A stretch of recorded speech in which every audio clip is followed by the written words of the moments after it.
Сіздерме оқушылар, қазақ тіл сабағын бастаймыз. Бүгінгі сабағымыздың тақырыбы жануарлар және тіршілік деп аталады. Бүгінгі сабақтың оқу мақсаты: тыңдалған мәтіннің мазмұнын түсіну, негізгі және қосымша ақпараттарды анықтау, және амоним, антоним, синонимдерді көркемдік ерекшеліктеріне сай қолдану.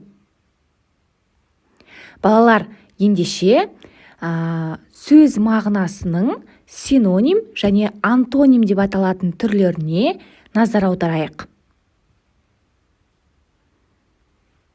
Ендеше балалар, мына ережені жазып алыңыздар. Синонимдер, яғни бұл грек тілінен аударғанда мәндес, бірдей деген мағынаны білдіреді. Яғни бұл сөздер айтылуы әртүрлі болғанымен, бірақ мағыналары бірдей немесе бір-біріне жақын мәндес сөздер. Мысалы, сабырлы сөзінің синоним сөздерін тауып көрейік. Сабырлы, байсалды, төзімді, ұстамды және салмақты. Мінекей балалар, бұл сөздер мағынасы жағынан бірдей мағынаны білдіретін, бір-біріне мәндес сөздер болып табылады. Яғни бұндай сөздерді біз синоним сөздер деп атайды екенбіз. Мысалы, көп, мол, бұл екі сөз бір-біріне синоним бола алады. Және жылдам, шапшаң, жақын, таяу. Мінекей балалар, бұл сөздер бір-біріне синоним сөздер екен.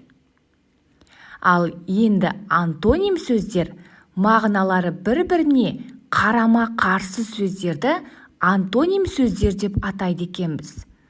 Мысалы, көп, аз, алыс, жақын, биік, аласа, ұзын, қысқа, күн, түн, кең, тар деген сияқты сөздер, яғни мағыналары бір-біріне қарама-қарсы сөздер антоним сөздер болып табылады.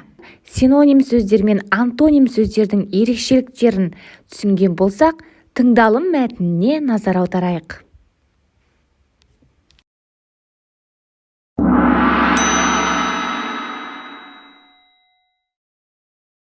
Қазаққа бүркіттен жақын құс жоқ шығар сірә. Бүркітті қазақтай түсініп, оны бағалаған халық жер бетінде кемде-кем. Бүгін әлем алдында қазақ елін алғашқы болып көрсететін еркіндіктің белгісі көк туымызда белгіленген қыран құстың қасиетіне тоқталатын боламыз. Ата-бабамыздың ежелден қастерлеп киелі деп санаған құсының бірі бүркіт.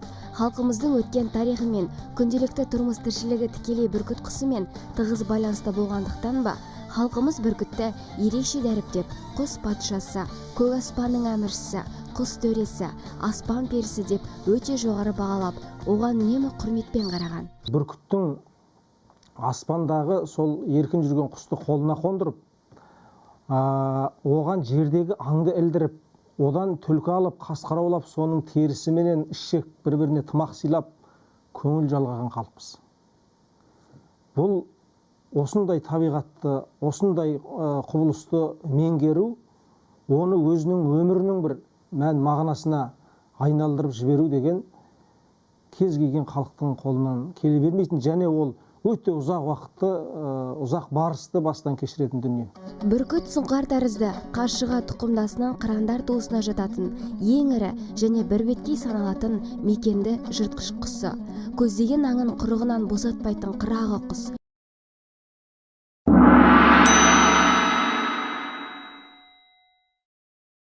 Қарадыңыздар деген ойдамын. Енді оқу тапсырмаларына назар аударыңыздар.